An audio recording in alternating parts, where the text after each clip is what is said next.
इट्जी पर आपका फिर से स्वागत है। आपका पर्सनल एआई ट्यूटर। और आज हम कर रहे हैं क्लास 12 केमिस्ट्री सीबीएसई क्लास 12 के chapter alcohols, phenols and ethers की एक्सटेंडेड रिवीजन। ये लगभग 30 से 60 मिनट्स का आराम से चलने वाला एपिसोड है, इसलिए जल्दी करने की जरूरत नहीं। मैं गौरव हूँ और मेरे साथ है स्वाति। नोटबुक हो तो पास रखो, लेकिन आप इसे पैसिवली सुनकर भी रिवाइज कर सकते हो। जयपुर की एक स्टूडेंट अनन्या ने बताया था कि उसे अल्कोहल, फिनॉल और ईथर में फर्क याद रहता, पर रिएक्शंस मिक्स हो जाती थी। आज हम classification, nomenclature, preparation, properties, acidity, important reactions, ether synthesis और एग्जाम टिप्स को क्वेश्चंस के साथ जोड़ेंगे। और अनन्या की कंफ्यूजन बहुत कॉमन है क्योंकि तीनों कंपाउंड्स में ऑक्सीजन तो दिखता है, लेकिन ऑक्सीजन की पोजीशन और अटैच्ड कार्बन पूरी केमिस्ट्री बदल देते हैं। एक सेकंड रुककर सोचो, अगर किसी हाइड्रोकार्बन में हाइड्रोजन की जगह हाइड्रोक्सिल ग्रुप आ जाए तो क्या केवल नाम बदलेगा या प्रॉपर्टीज भी बदलेंगी? प्रॉपर्टीज भी बदलेंगी, और यही चैप्टर का सेंट्रल आइडिया है। सोर्स के अनुसार अल्कोहल्स, फिनॉल्स और ईथर्स इंडस्ट्री तथा डेली लाइफ में इंपॉर्टेंट हैं। डिटर्जेंट्स, एंटीसेप्टिक्स और फ्रेग्रेंसेस जैसे एप्लीकेशन से इनका कनेक्शन बताया गया है। Spirit used for polishing furniture में इथेनॉल होता है, और ओ एच ग्रुप्स वाले कंपाउंड शुगर, कॉटन और पेपर जैसे मटेरियल्स में भी मिलते हैं। तो हमारा लर्निंग मैप क्लियर है। पहले स्ट्रक्चर और क्लासिफिकेशन, फिर आईयूपीएसी नेमिंग, उसके बाद अल्कोहल्स और फिनॉल्स की प्रिपरेशन, फिजिकल प्रॉपर्टीज, एसिडिटी और रिएक्शंस, अंत में ईथर्स की प्रिपरेशन, विलियमसन सिंथेसिस, क्लीवेज और aromatic substitution.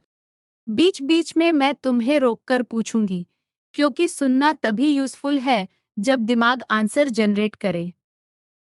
Let's slow this down. Alcohol वह कंपाउंड है जिसमें एक या अधिक हाइड्रोक्सिल ग्रुप्स एलिफैटिक सिस्टम के कार्बन एटम से डायरेक्टली अटैच्ड होते हैं। उदाहरण के रूप में मेथेनॉल CH3OH लिया जाता है। फिनोल में OH ग्रुप एरोमेटिक सिस्टम के कार्बन से डायरेक्टली अटैच्ड होता है, जैसे C6H5OH। ये एलिफैटिक और एरोमेटिक डिस्टिंक्शन बहुत इंपॉर्टेंट है। अब ईथर को अलग पहचानो। हाइड्रोकार्बन में हाइड्रोजन को एल्कोक्सी या एरिलॉक्सी ग्रुप यानी RO या RO से रिप्लेस करने पर ईथर बनता है। अल्कोहल या फिनॉल के हाइड्रोक्सिल हाइड्रोजन को एल्किल या एरिल ग्रुप से रिप्लेस करके भी ईथर को विजुअलाइज कर सकते हो। डाइमिथाइल ईथर CH3OCH3 इसका सिंपल एग्जाम्पल है।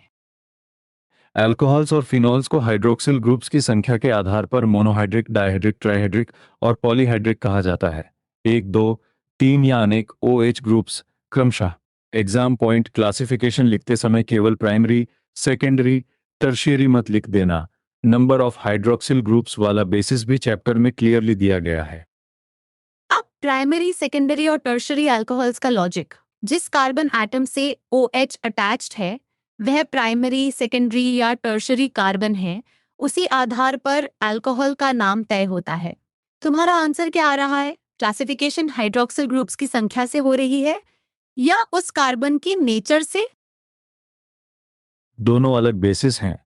मोनो, डी और ट्राई हाइड्रोक्सिल ग्रुप्स की संख्या बताते हैं, जबकि प्राइमरी, सेकेंडरी और टर्शियरी उस कार्बन की नेचर बताते हैं जिससे OH जुड़ा है। इसके अलावा एलाइलिक अल्कोहल में OH sp⁻³ कार्बन पर होता है, जो कार्बन कार्बन डबल बॉन्ड के एडजेसेंट है। बेंजिलिक अल्कोहल में OH वाला sp⁻³ कार्बन एरोमेटिक रिंग के नेक्स्ट होता है। एक सटल कंफ्यूजन भी है। एलिलिक और बेंजिलिक अल्कोहल्स खुद प्राइमरी, सेकेंडरी या टर्शियरी हो सकते हैं, इसलिए एलिलिक को देखकर ऑटोमेटिकली प्राइमरी मत मानना। इसी तरह विनिलिक अल्कोहल में OH carbon carbon double bond वाले कार्बन यानी विनिलिक कार्बन या एरिल कार्बन से अटैच्ड होता है। यह sp⁻² कैटेगरी है, जबकि पहले वाले एग्जाम्पल्स sp⁻³ कार्बन के थे। अब एक क्विक रिकैप। अल्कोहल में OH एलिफेटिक कार्बन पर, फिनॉल में एरोमेटिक कार्बन पर और ईथर में ऑक्सीजन दो कार्बन कंटेनिंग ग्रुप्स के बीच होता है। अल्कोहल्स और फिनॉल्स मोनो या पॉलीहाइड्रिक हो सकते हैं। मोनोहाइड्रिक अल्कोहल्स को कार्बन हाइब्रिडाइजेशन और अटैच्ड कार्बन की नेचर से आगे क्लासिफाई किया जाता है। अब तक हम चैप्टर की फाउंडेशन बना चुके हैं। अपने नोटबुक में 3 शॉर्ट प्रॉम्प्ट्स लिखो। अल्कोहल की डेफिनेशन, फिनॉल और अल्कोहल में स्ट्रक्चरल डिफरेंस और अलाइलिक तथा बेंजिलिक अल्कोहल की पहचान। आंसर्स अभी मत देखो, पहले मेमोरी से बोलने की कोशिश करो। एक्टिव रिकॉल में थोड़ी स्ट्रगल एक्चुअली यूजफुल होती है, क्योंकि वही वीक कनेक्शन को विजिबल बनाती है। अब नोमेनक्लेचर पर आते हैं। अल्कोहल का कॉमन नेम अल्काइल ग्रुप के कॉमन नेम और अल्कोहल शब्द से बनता है, जैसे CH3OH का मिथाइल अल्कोहल। IUPAC में पेरेंट अल्केन के नाम से अंतिम ई हटाकर ओल सफिक्स लगाया जाता है। सबसे लंबी कार्बन चेन चुनो और नंबरिंग उस एंड से शुरू करो जो हाइड्रोक्सिल ग्रुप के नियरेस्ट हो। अगर चेन में सब्स्टिट्यूएंट्स भी हैं, तो उनके पोजीशंस नंबर से बताने होंगे। पहले OH की पोजीशन को प्रायोरिटी दो, फिर सब्स्टिट्यूएंट्स की पोजीशंस लिखो। पॉलीहाइड्रिक अल्कोहल्स में एल्केन का ई रिटेन रहता है और डायोल, ट्रायोल जैसे एंडिंग्स लगते हैं। HOCH2CH2OH का सिस्टमैटिक नाम ETHANE12DIOL है। कुछ नेम्स एंकर की तरह याद रखो। Methanol PROPAN 1 OL PROPAN 2 OL BUTAN 1 OL और BUTAN 2 OL। ब्रांच्ड एग्जांपल्स में आइसोब्यूटाइल अल्कोहल का IUPAC नाम 2 METHYL PROPAN 1 OL और टेरेसर ब्यूटाइल अल्कोहल का 2 METHYL PROPAN 2 OL है। एग्जाम में कॉमन और IUPAC दोनों फॉर्म्स दिख सकते हैं, इसलिए इन्हें कनेक्ट करके पढ़ना बेहतर है। साइक्लिक अल्कोहल्स में साइक्लो प्रीफिक्स यूज होता है और OH अटैच्ड कार्बन को C1 कंसिडर किया जाता है। फिनोल का common name accepted IUPAC name भी है। सब्स्टिट्यूटेड फिनोल्स में ऑर्थो का अर्थ 1 टू डिसब्स्टिट्यूटेड, मेटा का 1 3 और पैरा का 1 4 होता है। ये पॉइंट मिस मत करना, क्योंकि पोजीशन लैंग्वेज बार बार आती है। डाइहाइड्रोक्सी बेंजीन डेरिवेटिव्स के कॉमन नेम्स भी सोर्स में हैं। कैटेकोल BENZENE 1 2 DIOL है। रिसोर्सिनोल BENZENE 1 3 DIOL और हाइड्रोक्विनोन या क्विनोल BENZENE 1F4 DIOL। Common name को IUPAC नेम से मैप करना याद रखो, लेकिन अनसपोर्टेड एक्स्ट्रा नेम्स जोड़ने की जरूरत नहीं। ईथर्स के कॉमन नेम्स में ऑक्सीजन से जुड़े दोनों एल्किल या एराइल ग्रुप्स को अल्फाबेटिकल ऑर्डर में लिखकर अंत में ईथर जोड़ते हैं। सेम ग्रुप्स हो तो डी प्रीफिक्स लगता है, जैसे डाई इथाइल ईथर। IUPAC में लार्जर ग्रुप पेरेंट हाइड्रोकार्बन होता है और स्मॉलर ग्रुप एल्कोक्सी सब्स्टिट्यूएंट बनता है। एग्जाम्पल से पैटर्न देखो। CH3OCH3 का IUPAC नाम मेथॉक्सीमिथेन, C2H5OC2H5 का एथॉक्सी इथेन और CH3OC2H5 का मेथॉक्सी इथेन फ्रेमवर्क से नेम किया जाता है। एरोमेटिक केस में मिथाइल फेनाइल ईथर को मेथॉक्सी बेंजीन, जिसे एमिसोल भी कहते हैं, कहा जाता है। पेरेंट सिलेक्शन और एल्कोक्सी नेमिंग दोनों चेक करो। मिनी क्विज, अगर ईथर में दोनों ग्रुप्स डिफरेंट हैं तो उसे सिमेट्रिकल कहोगे या अनसिमेट्रिकल? और अगर दोनों सेम है, 1 सेकेंड पॉज करके सोचा, डिफरेंट ग्रुप्स वाला मिक्स्ड या अनसिमेट्रिकल ईथर है, जबकि सेम ग्रुप्स वाला सिंपल या सिमेट्रिकल ईथर। नेमिंग और क्लासिफिकेशन को एक ही चीज मत समझना। स्ट्रक्चर की छोटी डिटेल भी यूजफुल है। अल्कोहल में ऑक्सीजन का OH बॉन्ड कार्बन के sp2 ऑर्बिटल और ऑक्सीजन के sp2 ऑर्बिटल के ओवरलैप से सिग्मा बॉन्ड होता है। फिनोल में ऑक्सीजन एरोमेटिक रिंग के sp2 कार्बन से अटैच्ड है और कॉन्जुगेशन के कारण कार्बन ऑक्सीजन बॉन्ड में पार्शियल डबल बॉन्ड कैरेक्टर आता है। ईथर्स में ऑक्सीजन के 2 बॉन्ड पेयर्स और 2 lone pairs approximately tetrahedral arrangement में होते हैं। दो बल्कि ग्रुप्स की रिपल्शन के कारण बॉन्ड एंगल टेट्राहेड्रल एंगल से थोड़ा ग्रेटर होता है। अल्कोहल में लोन पेयर रिपल्शन के कारण एंगल स्लाइटली लेस होता है। स्ट्रक्चर याद करने का बेस्ट तरीका है रिपल्शन का रीजन बोलना। अब नॉमेनक्लेचर का एग्जाम फ्रेम, पेरेंट चेन या पेरेंट रिंग चुनो। प्रिंसिपल फंक्शनल ग्रुप की पोजीशन तय करो, नंबरिंग करो, सब्स्टिट्यूएंट्स आइडेंटिफाई करो, फिर सफिक्स या अल्कोक्सी प्रीफिक्स लगाओ। आंसर में केवल फाइनल नेम लिखने के बजाय अगर क्वेश्चन मांगता है तो स्ट्रक्चर से नेमिंग लॉजिक भी दिखाओ। यहाँ एडजी का एक नेचुरल यूज है।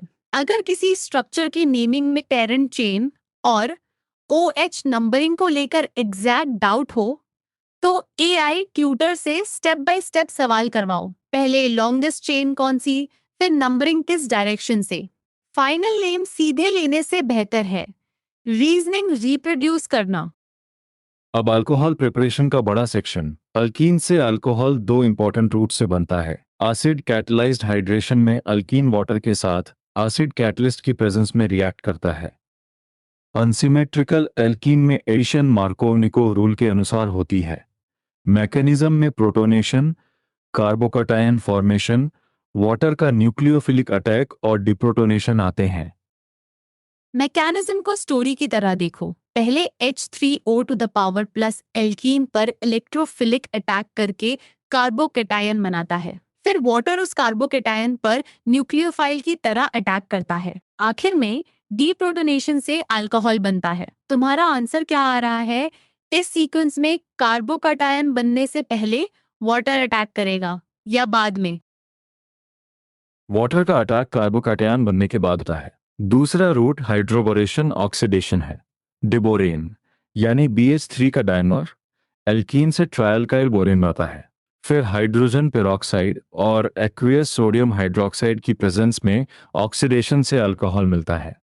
इसमें ओरिएंटेशन मार्कोव-निकोव एडिशन के ऑपोजिट दिखाई देती है। इसलिए कंपैरिजन लिखते समय केयरफुली फ्रेज करो। एसिड कैटलाइज्ड हाइड्रेशन में अनसिमेट्रिकल एल्कीन के लिए मार्कोनिको ओरिएंटेशन, जबकि हाइड्रोबोरेशन ऑक्सीडेशन में अल्कोहल ऐसा दिखता है जैसे वाटर अपोजिट ओरिएंटेशन में ऐड हुआ हो। ये केवल रू का नाम लिखने वाला टॉपिक नहीं, रिएजेंट सीक्वेंस और प्रोडक्ट ओरिएंटेशन दोनों मेंशन करना एग्जाम पॉइंट ऑफ व्यू से इम्पोर्टेंट है। कार्बोनिल कंपाउंड से भी अल्कोहल्स बनते हैं। एल्डिहाइड्स और कीटोन्स कैटालिटिक हाइड्रोजनेशन से रिड्यूस होते हैं, जिसमें प्लैटिनम, पैलेडियम या निकल जैसे फाइनली डिवाइडेड मेटल्स यूज हो सकते हैं। सोडियम बोरोहाइड्राइड और लिथियम एल्यूमिनियम हाइड्राइड भी दिए गए हैं। एल्डिहाइड से प्राइमरी अल्कोहल और कीटोन से सेकेंडरी अल्कोहल मिलता है। कार्बोक्सिलिक एसिड्स को लिथियम एल्यूमिनियम हाइड्राइड से रेड्यूस करने पर प्राइमरी अल्कोहल मिलता है। यह स्ट्रॉन्ग और एक्सपेंसिव रेड्यूसिंग एजेंट है, इसलिए स्पेशल केमिकल्स के लिए यूज बताया गया है। कमर्शियल रूट में एसिड्स को एस्टर्स में कन्वर्ट करके कैटालिटिक हाइड्रोजनेशन से रेड्यूस किया जा सकता है। यहाँ रिएक्शन सोर्स और प्रैक्टिकल नोट दोनों अलग अलग याद रखो। ग्रिग्नार्ड रिएजेंट्स का पैटर्न बहुत स्कोरिंग है। पहले ग्रिग्नार्ड रिएजेंट कार्बोनिल ग्रुप पर न्यूक्लियोफिलिक एडिशन करता है और एडक बनता है। एडक का हाइड्रोलिसिस अल्कोहल देता है। मिथानल के साथ प्राइमरी अल्कोहल, दूसरे एल्डिहाइड्स के साथ सेकेंडरी अल्कोहल और कीटोन्स के साथ टर्शियरी अल्कोहल बनता है। इस 3 पार्ट मैपिंग को जरूर रिकॉल करो। क्विक चेक, प्रोपेनॉन को मिथाइल मैग्नीशियम ब्रोमाइड के साथ रिएक्ट करके हाइड्रोलिसिस कराओ तो प्रोडक्ट अल्कोहल प्राइमरी होगा, सेकेंडरी या टर्शियरी। आंसर देने से पहले कार्बनिल कार्बन पर अटैच्ड कार्बन ग्रुप्स काउंट करो। कीटोन में 2 कार्बन ग्रुप्स होते हैं और ग्रिग्नार्ड एक और कार्बन ग्रुप ऐड करता है, इसलिए रिजल्टिंग अल्कोहल टर्शियरी होगा। अब तक अल्कोहल प्रिपरेशन का रिकैप। अल्कीन से एसिड हाइड्रेशन या हाइड्रोबोरेशन ऑक्सीडेशन, अल्डिहाइड और कीटोन से रिडक्शन, कार्बोक्सिलिक एसिड और एस्टर से रिडक्शन, और कार्बोनिल कंपाउंड्स के साथ ग्रिग्नार्ड रिएजेंट। रिएक्शन देखते ही पहले स्टार्टिंग फंक्शनल ग्रुप आइडेंटिफाई करो, फिर प्रोडक्ट अल्कोहल का क्लास प्रिडिक्ट करो। अब फिनॉल प्रिपरेशन। लैबोरेटरी मेथड्स में हेलोएरिन्स, बेंजीन, सल्फोनिक एसिड और डायजोनियम सॉल्ट्स शामिल हैं, जबकि इंडस्ट्रियल मेथड क्यूमेन से है। हेलोरेनी रूट में क्लोरोबेंजीन को सोडियम हाइड्रोक्साइड के साथ हाई टेम्परेचर और प्रेशर पर ट्रीट करके सोडियम फेनॉक्साइड बनाया जाता है। फिर एसिडिफिकेशन से फिनोल मिलता है। बेंजीन सल्फोनिक एसिड रूट में पहले बेंजीन का सल्फोनेशन ओलियम से होता है। बनी हुई बेंजीन सल्फोनिक एसिड को मोल्टन सोडियम हाइड्रोक्साइड के साथ हीट करके सोडियम फेनॉक्साइड मिलता है। एसिडिफिकेशन के बाद फिनोल प्राप्त होता है। आंसर में कन्वर्शन सीक्वेंस मत छोड़ना। Benzene sulphonic acid sodium phenoxide फिर फिनोल। डायजोनियम सॉल्ट मेथड भी इम्पॉर्टेंट है। एरोमेटिक प्राइमरी अमीन को नाइट्रस एसिड, जो सोडियम नाइट्राइट और हाइड्रोक्लोरिक एसिड से जनरेट होता है, के साथ 273 से 278 केल्विन पर ट्रीट करके डायजोनियम सॉल्ट बनता है। इसे वार्म वाटर या डाइल्यूट एसिड से हाइड्रोलाइज करने पर फिनॉल मिलता है। टेम्परेचर और हाइड्रोलाइसिस सीक्वेंस याद रखो। क्यूमैन प्रोसेस इंडस्ट्रियली बहुत सिग्निफिकेंट है। क्यूमैन यानी आइसोप्रोपिल बेंजीन एयर की प्रेजेंस में ऑक्सीडाइज होकर क्यूमैन हाइड्रोपेरोक्साइड बनाता है। डाइल्यूट एसिड ट्रीटमेंट से फिनॉल और एसीटोन बनते हैं। सोर्स यह भी बताता है कि एसीटोन इस प्रोसेस का बाय प्रोडक्ट है और फिनोल प्रोडक्शन का बड़ा हिस्सा क्यूमेन से होता है। एक एग्जाम ड्रिल, फिनॉल प्रिपरेशन पूछी जाए तो 4 हेडिंग्स बनाओ। हेलोअरेंस, बेंजीन सल्फोनिक एसिड, डायाजोनियम सॉल्ट्स और क्यूमीन। हर हेडिंग के नीचे स्टार्टिंग मटेरियल, की रिएजेंट या कंडीशन और प्रोडक्ट लिखो। बस फिनोल बनता है लिखना इनकम्प्लीट रहेगा। रिएक्शन पाथवे को एरोस के साथ लॉजिकली शो करना बेहतर है। अब फिजिकल प्रॉपर्टीज को स्ट्रक्चर से कनेक्ट करते हैं। अल्कोहल्स और फिनॉल्स में इंटरमोलिकुलर हाइड्रोजन बॉन्डिंग होती है, इसलिए कंपैरेबल मॉलिक्यूलर मास वाले हाइड्रोकार्बन्स, ईथर्स, हैलोअल्केन्स और हैलोरीन्स की तुलना में इनके बॉइलिंग पॉइंट्स जनरली हायर होते हैं। अल्कोहल्स में कार्बन एटम्स बढ़ने पर बॉइलिंग पॉइंट बढ़ता है क्योंकि वैन डर वाल्स फोर्सेस बढ़ती हैं।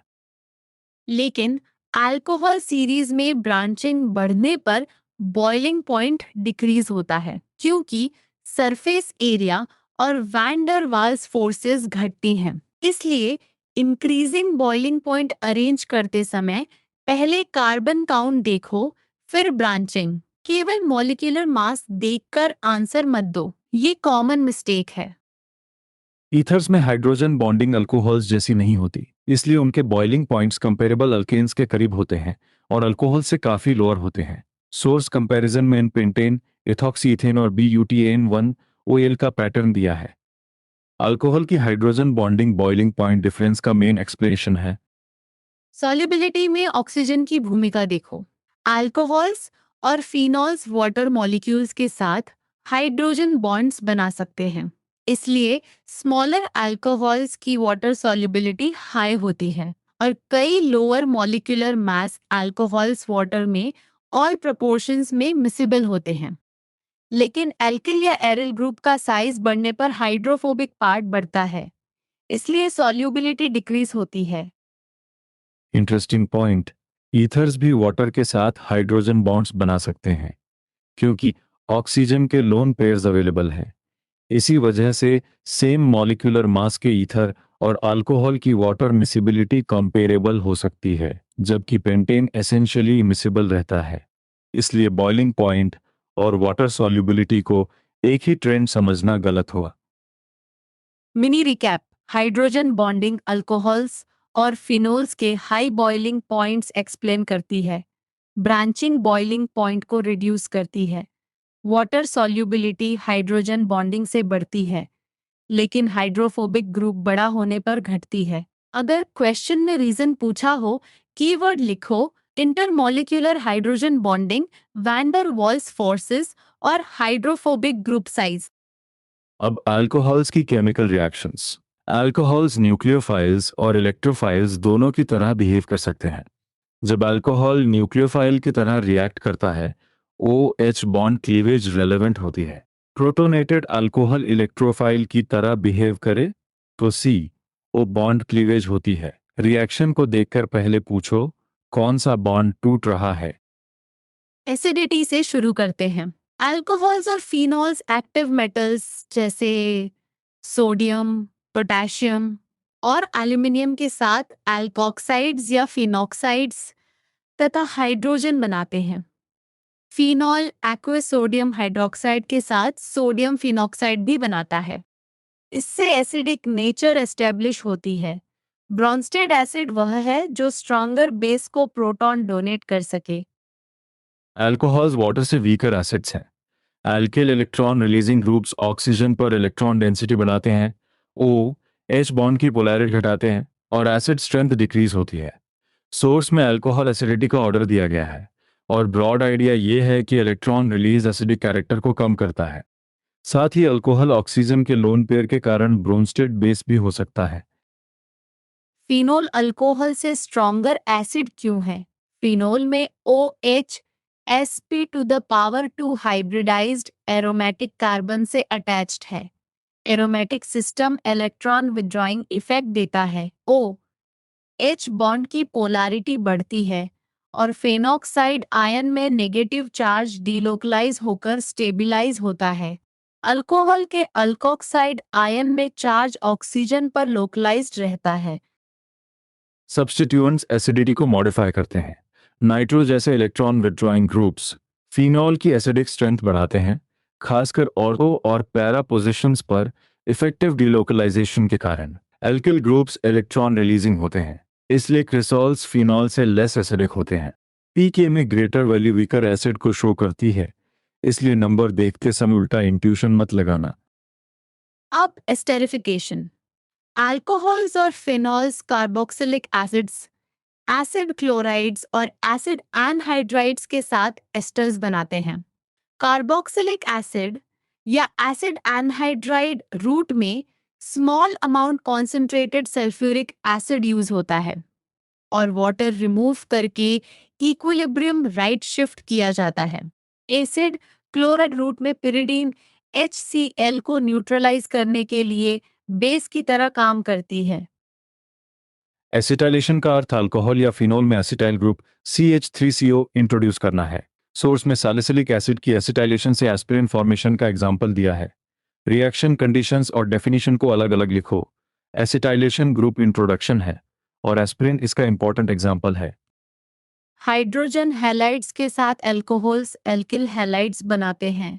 ल्यूकास टेस्ट में कॉन्सेंट्रेटेड HCl और ZnCl2 रिएजेंट होता है। अल्कोहल्स ल्यूकास रिएजेंट में सॉल्यूबल होते हैं, लेकिन बने हुए एल्किल हैलाइड्स इम्मिसिबल होकर टर्बिडिटी देते हैं। टर्शियरी अल्कोहल इमीडिएट टर्बिडिटी देता है। प्राइमरी अल्कोहल रूम टेम्परेचर पर टर्बिडिटी नहीं देता। सेकेंडरी बीच का बिहेवियर दिखाता है। डिहाइड्रेशन में अल्कोहल से वाटर रिमूव होकर एल्कीन बनता है। प्रोटिक एसिड्स जैसे कॉन्सेंट्रेटेड सल्फ्यूरिक एसिड या फॉस्फोरिक एसिड और कुछ कैटलिस्ट जैसे एनहाइड्रस जिंक क्लोराइड या एल्यूमिना यूज हो सकते हैं। एथेनॉल को कंसंट्रेटेड सल्फ्यूरिक एसिड के साथ 443 केल्विन पर हीट करने पर एथीन मिलता है। टर्शियरी अल्कोहल्स इजीएस्ट और प्राइमरी हार्डेस्ट डिहाइड्रेट होते हैं। मैकेनिज्म में प्रोटोनेटेड अल्कोहल बनता है, फिर carbocation formation rate determining step होता है और अंत में प्रोटॉन हटकर एल्कीन बनता है। टर्शियरी कार्बोकैटायन अधिक स्टेबल होने के कारण टर्शियरी अल्कोहल डिहाइड्रेशन आसानी से करता है। एक सेकंड सोचो, अगर रिएक्शन कंडीशंस लोअर टेम्परेचर हो तो अल्कोहल से ईथर फॉर्मेशन भी कॉम्पीट कर सकती है। ऑक्सीडेशन पैटर्न बहुत इंपॉर्टेंट है। प्राइमरी अल्कोहल माइल्ड ऑक्सीडेशन से एल्डिहाइड और स्ट्रॉन्ग ऑक्सीडेशन से कार्बोक्सिलिक एसिड देता है। पीसीसी प्राइमरी अल्कोहल को एल्डिहाइड तक गुड यील्ड में ऑक्सीडाइज करने के लिए बताया गया है। Acidified potassium permanganate strong oxidising agent है। सेकेंडरी अल्कोहल कीटोन देता है, जबकि टर्शियरी अल्कोहल सामान्य ऑक्सीडेशन रेजिस्ट करता है। हीटेड कॉपर एट 573 केल्विन पर प्राइमरी और सेकेंडरी अल्कोहल्स डिहाइड्रोजिनेशन से क्रमशः एल्डिहाइड और कीटोन देते हैं। टर्शियरी अल्कोहल डिहाइड्रेशन करता है। इसे ऑक्सीडेशन टेबल की तरह मेंटली ऑर्गेनाइज करो। प्राइमरी से एल्डिहाइड, फिर एसिड, सेकेंडरी से कीटोन, टर्शियरी रेजिस्टेंट। रिएक्शन पूछे जाने पर सबस्ट्रेट क्लास और ऑक्सीडाइजिंग कंडीशन दोनों चेक करो। अब हम फिनोल रिएक्शंस में एंटर कर रहे हैं। फिनोल का OH ग्रुप एरोमेटिक रिंग को इलेक्ट्रोफिलिक सब्स्टिट्यूशन के लिए एक्टिवेट करता है और इनकमिंग ग्रुप को ऑर्थो तथा पारा पोजीशंस पर डायरेक्ट करता है। रेजोनेंस के कारण ये पोजीशंस इलेक्ट्रॉन रिच बनती हैं। यही आइडिया नाइट्रेशन, हैलोजिनेशन और बाकी रिंग रिएक्शंस में बार बार यूज होगा। डाइल्यूट नाइट्रिक एसिड और लो टेम्परेचर लगभग 298 केल्विन पर फिनोल से ऑर्थो और पारा नाइट्रोफिनोल्स का मिक्सचर मिलता है। इन्हें स्टीम डिस्टिलेशन से सेपरेट किया जा सकता है। Ortho nitrophenol intramolecular hydrogen bonding के कारण स्टीम वोलेटाइल होता है, जबकि पारा आइसोमर इंटरमोलिकुलर हाइड्रोजन बॉन्डिंग से मॉलिक्यूल्स एसोसिएट करता है और लेस वोलेटाइल होता है। कॉन्सेंट्रेटेड नाइट्रिक एसिड से फिनॉल 2,4,6 ट्राइनाइट्रोफिनॉल देता है, जिसे पिक्रिक एसिड कहते हैं। इसमें 3 नाइट्रो ग्रुप्स इलेक्ट्रॉन विड्रॉइंग हैं, इसलिए एसिडिक स्ट्रेंथ हाई होती है। हैलोजिनेशन में कंडीशंस मैटर करती हैं। लो पोलैरिटी सॉल्वेंट और लो टेम्परेचर पर मोनोब्रोमोफिनॉल्स बन सकते हैं, जबकि ब्रोमीन वाटर के साथ 2,4,6 ट्राइब्रोमोफिनॉल का वाइट प्रेसिपिटेट मिलता है। कोल्बे रिएक्शन में फिनोल को सोडियम हाइड्रोक्साइड से सोडियम फेनॉक्साइड में बदलते हैं। फेनॉक्साइड आयन फिनोल से अधिक रिएक्टिव होता है और कार्बन डाइऑक्साइड जैसे वीक इलेक्ट्रोफाइल के साथ इलेक्ट्रोफिलिक सब्स्टिट्यूशन करता है। Main product ortho hydroxy benzoic acid होता है। रेमर टीमन में फिनोल, क्लोरोफॉर्म और सोडियम हाइड्रोक्साइड से ऑर्थो पोजीशन पर CHO ग्रुप इंट्रोड्यूस होता है, जिससे सैलिसिलाल्डिहाइड मिलता है। फिनोल जिंक डस्ट के साथ हीट करने पर बेंजीन में कन्वर्ट होता है। क्रोमिक एसिड ऑक्सीडेशन से कॉन्जुगेटेड डाइकीटोन बेंजोक्विनोन बनता है और एयर की प्रेजेंस में phenols slowly dark coloured quinone containing mixtures दे सकते हैं। एग्जाम में कोल्बे और रीमर टीमैन को कंफ्यूज मत करना। कोल्बे में CO2 से हाइड्रोक्सी बेंजोइक एसिड, राइमर टीमैन में CHO से सैलिसिलाल्डिहाइड। फिनोल सेक्शन का एक्टिव रिकॉल करो। फिनोल अल्कोहल से स्ट्रॉन्गर एसिड क्यों है? OH रिंग को किस टाइप की सब्स्टिट्यूशन के लिए एक्टिवेट करता है? ऑर्थो नाइट्रोफिनोल स्टीम वोलेटाइल क्यों है? और सोडियम फेनॉक्साइड फिनोल से ज्यादा रिएक्टिव क्यों है? इन 4 आंसर्स में रेजोनेंस, हाइड्रोजन बॉन्डिंग और इलेक्ट्रॉन डिस्ट्रीब्यूशन के कीवर्ड्स आने चाहिए। अब ईथर्स। अल्कोहल्स की एसिडिक डिहाइड्रेशन से ईथर बन सकता है, लेकिन टेम्परेचर और सबस्ट्रेट बहुत मैटर करते हैं। इथेनॉल को 413 केल्विन पर ट्रीट करने पर एथॉक्सी इथेन मेन प्रोडक्ट हो सकता है, जबकि 443 केल्विन पर एथीन फॉर्मेशन होती है। Ether preparation bye dehydration primary unhindered alkyl groups के लिए सुटेबल है। सेकेंडरी और टर्शियरी अल्कोहल से डिहाइड्रेशन द्वारा ईथर्स बनाना अनसक्सेसफुल होता है, क्योंकि एलिमिनेशन कंप्लीट करके एल्कीन्स आसानी से बनते हैं। विलियमसन सिंथेसिस ज्यादा फ्लेक्सिबल मेथड है। इसमें एल्किल हैलाइड और सोडियम एल्कोक्साइड रिएक्ट करते हैं। एल्कोक्साइड आयन न्यूक्लियोफाइल की तरह प्राइमरी एल्किल हैलाइड पर SN2 अटैक करता है और ईथर बनता है। विलियमसन सिंथेसिस का लिमिटेशन समझो। अल्कोक्साइड स्ट्रॉन्ग न्यूक्लियोफाइल होने के साथ स्ट्रॉन्ग बेस भी है। सेकेंडरी या टर्शियरी अल्किल हैलाइड में एलिमिनेशन कंप्लीट करती है और टर्शियरी हैलाइड के केस में अल्कीन ही मेजर या एक्सक्लूसिव प्रोडक्ट हो सकता है। इसलिए better results primary alkyl halide के साथ मिलते हैं। अनसिमेट्रिकल ईथर बनाते समय प्राइमरी हैलाइड चुना स्ट्रेटेजिक होता है। फिनोल्स भी विलियमसन मेथड से ईथर्स देते हैं, जहां फिनॉक्साइड मोइटी यूज होती है। एग्जाम आंसर में रिएक्शन के साथ न्यूक्लियोफिलिक सब्स्टिट्यूशन और प्राइमरी हैलाइड प्रेफरेंस लिखना यूजफुल है।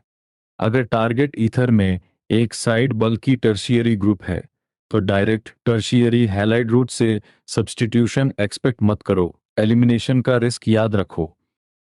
ईथर्स के बॉइलिंग पॉइंट्स अल्केन्स के कंपैरेबल होते हैं और अल्कोहल से लोअर, क्योंकि ईथर्स में अल्कोहल जैसी इंटरमॉलिक्यूलर हाइड्रोजन बॉन्डिंग नहीं होती।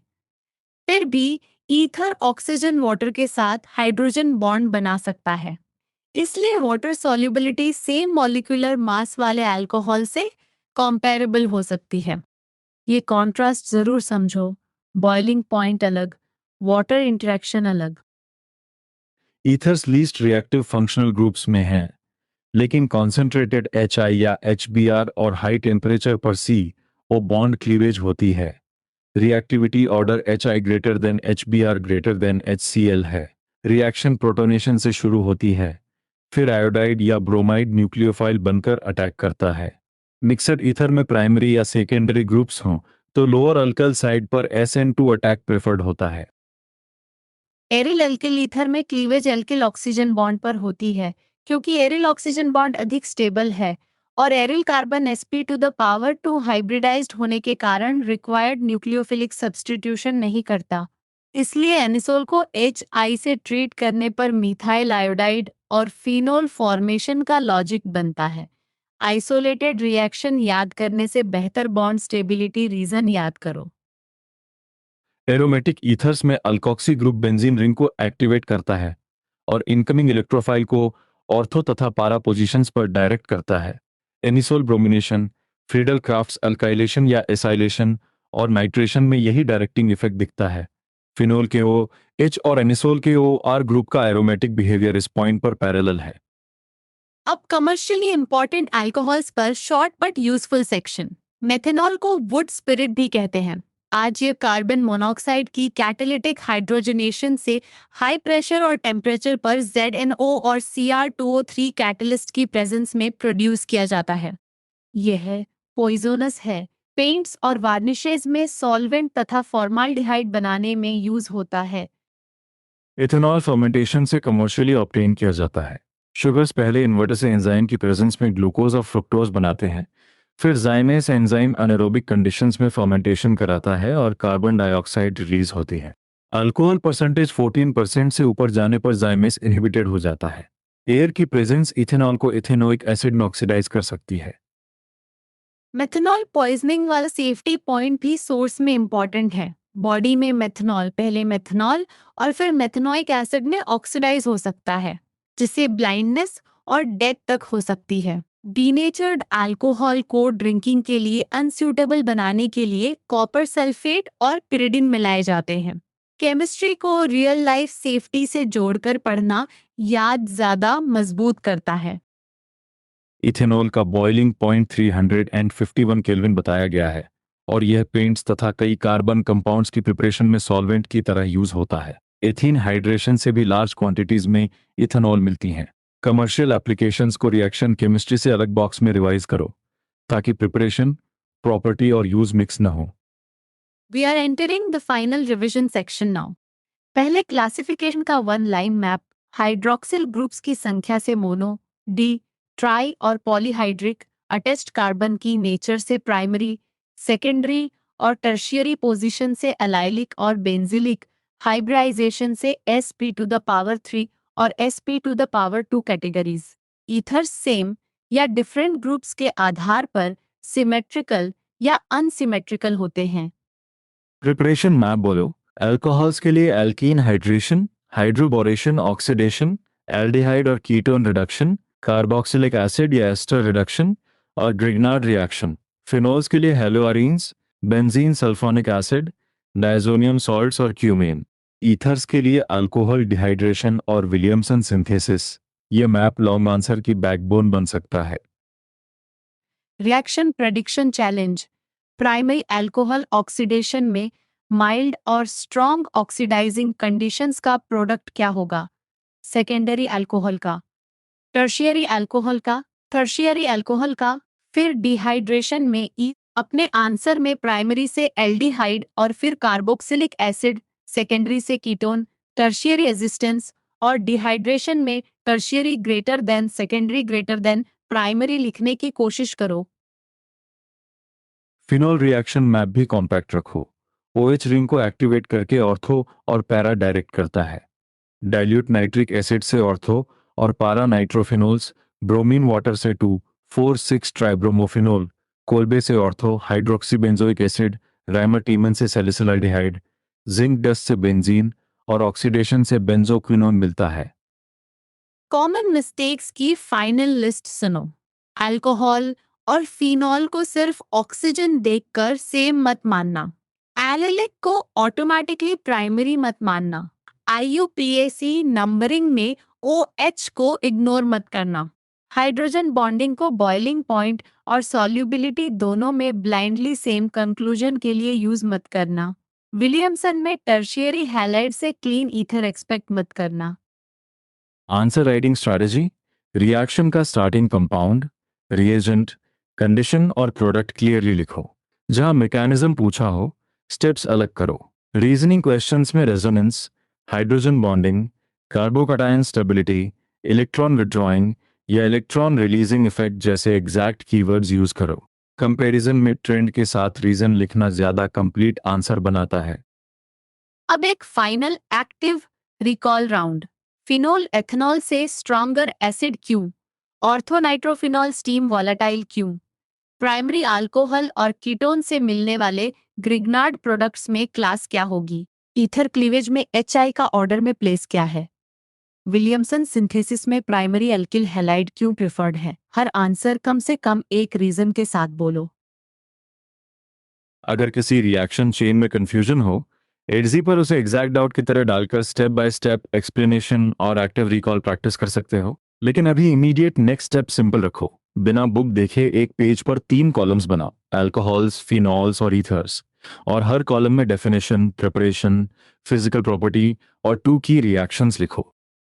आज की पूरी जर्नी को एक सेंटेंस में कंप्रेस करो। स्ट्रक्चर फंक्शनल ग्रुप का बिहेवियर तय करता है और वही क्लासिफिकेशन, नोमेनक्लेचर, प्रिपरेशन, प्रॉपर्टीज तथा रिएक्शंस को कनेक्ट करता है। अल्कोहल्स और फिनॉल्स हाइड्रोजन बॉन्डिंग तथा एसिडिटी दिखाते हैं। फिनॉल एरोमेटिक सब्स्टिट्यूशन में ऑर्थो और पैरा डायरेक्शन देता है और ईथर्स सिंथेसिस तथा क्लीवेज में न्यूक्लियोफिलिक सब्स्टिट्यूशन लॉजिक फॉलो करते हैं। सबसे इंपॉर्टेंट कॉमन मिस्टेक फिर से याद रखो: फिनॉल को अल्कोहल समझकर एसिडिटी या रिएक्शंस कॉपी मत करना, और विलियमसन सिंथेसिस में सेकेंडरी या टर्शियरी हैलाइड देखकर एलिमिनेशन पॉसिबिलिटी जरूर चेक करना। अब छोटा चैलेंज है, 5 स्ट्रक्चर्स की IUPAC नेमिंग करो, 3 प्रिपरेशन कन्वर्शंस लिखो और फिनोल की कोल्बे तथा रीमर टीमन रिएक्शंस बिना देखे एक्सप्लेन करो। गौरव और स्वाति के साथ यह एक्सटेंडेड एडजी रिवीजन यही कंप्लीट होता है। आज जल्दी जल्दी रत्ता लगाने के बजाय हमने हर ट्रेंड और रिएक्शन का रीजन पढ़ने की कोशिश की।